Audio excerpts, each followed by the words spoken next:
大家好，我是梁医生。很多朋友呢特别疑惑，自己的新冠好的差不多了，但是就是这个咳嗽啊，反反复复的好不了，咳了快1个星期了，断断续续还是咳。那为什么新冠引起的这个咳嗽啊，总是反反复复好不了？那又应该用什么样的方法来调？我今天就依次给你讲明白。那为什么新冠引起的咳嗽这么持久啊？那其实啊，这个新冠它呢会导致我们的肺的支气管，还有呢肺部啊会引起一些炎症和损伤。这个损伤啊，特别像是我们摔倒了，把皮给磕破了。那这个时候呢，可能过一会儿血就不流了，但是你想要把它给彻底长好，是需要一段时间的。所以说呢，我们整个的支气管和肺部，它呢想要恢复是需要一定的时间。很多人呢可能需要呢2到4周的时间，整个呢肺部呢才能有一个非常好的修复，咳嗽呢才能慢慢的变好。那么有没有什么方法可以快速的让咳嗽好得快一点呢？那今天我来给你中医方法支几招。那首先第一招啊，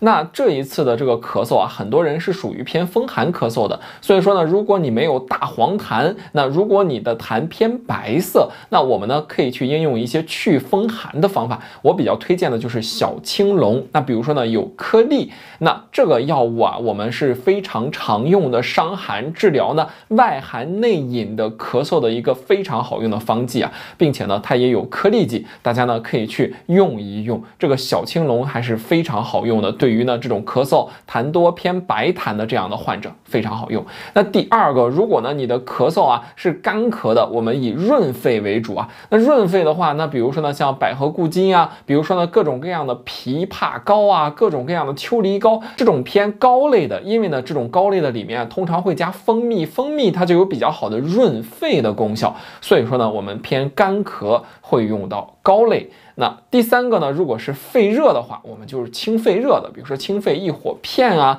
那比如说枇杷片啊，那这种偏清肺热的药就可以去应用了。那在这种情况下呢，我们再加上一点穴位，那就能达到更好的效果了。如果你是偏这种干咳或者是偏黄痰，我们可以推肺经。那肺经在哪里啊？那肺经呢是在我们小臂，小臂呢我们可以画3道线啊，比如说呢我们偏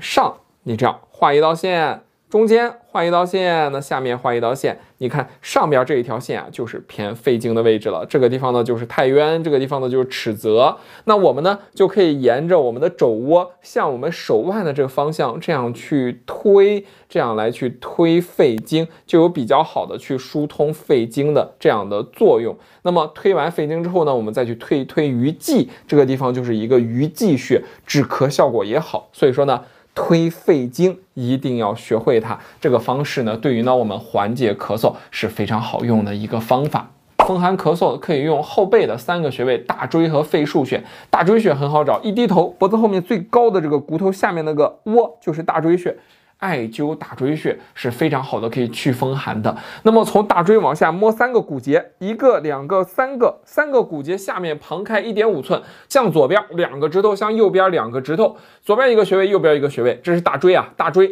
两边呢，这个叫肺腧，这个穴位艾灸，或者是呢你贴上一片姜再艾灸，或者直接贴上一片姜刺激一下穴位，就有比较好的祛风寒的效果。所以说呢，新冠引起的咳嗽，我们呢可以去应用这些上述的中医方法帮你来调，希望呢可以帮助你快速的治咳嗽。好，本期课程到此结束，更多健康知识请关注我。